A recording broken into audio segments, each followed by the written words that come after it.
অবশেষে সকল জল্পনা কল্পনার অবসান ঘটিয়ে ঢাকা দক্ষিণ সিটি কর্পোরেশন নির্বাচনে মেয়র প্রার্থী হিসেবে ঢাকা বিশ্ববিদ্যালয় কেন্দ্রীয় ছাত্র সংসদের সহসভাপতি ভিপি সাদিক কায়েমকে মনোনীত করেছে জামায়াত ইসলামী।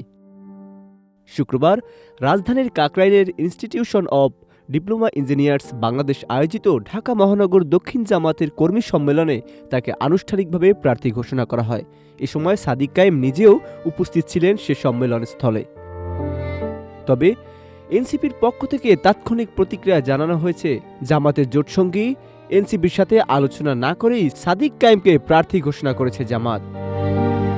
এ নিয়ে অবশ্য তাৎক্ষণিক প্রতিক্রিয়ায় ছাত্র শিবির জানিয়েছে, সাদিক কায়েমের মেয়র প্রার্থী হবার কোনো সুযোগই নেই। মোট কথা, সাদিক কায়েমকে ঢাকা দক্ষিণ সিটি কর্পোরেশনের মেয়র প্রার্থী ঘোষণার সাথে সাথেই আলোচনা, গুঞ্জন, সমালোচনা শুরু হয়ে গিয়েছে সর্বত্র।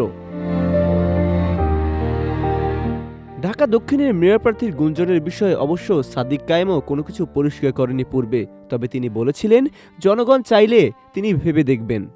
প্রার্থী ঘোষণা থেকে দলীয় নেতাকর্মীদের পাশাপাশি সে সম্মেলনে ঢাকা মহানগর দক্ষিণ জামাতের থানা ও বিভিন্ন পর্যায়ের দায়িত্বশীল নেতারাও উপস্থিত ছিলেন। এদিকে দলীয় সূত্রের বরাতে জানা যায়, ঢাকা সিটি কর্পোরেশন নির্বাচন যদি ডাকসুর বর্তমান মেয়াদের মধ্যে অনুষ্ঠিত হয়, তাহলে সাদিক কায়েমকে প্রার্থী হিসেবে নাও রাখা হতে পারে।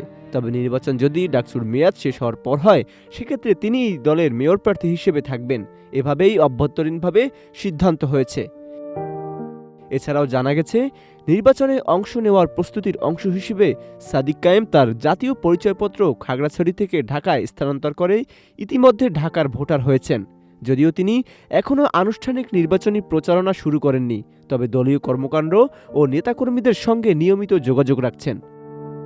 জামাত ইসলামীর কেন্দ্রীয় প্রচার ও মিডিয়া বিভাগের প্রধান অ্যাডভোকেট এহসানুল মাহবুব জুবায়ের জানিয়েছেন, ঢাকা দক্ষিণ ও উত্তর সিটি কর্পোরেশনের জন্য প্রার্থী চূড়ান্ত করা হয়েছে এবং শিগগিরই আনুষ্ঠানিকভাবে ঘোষণা দেওয়া হবে।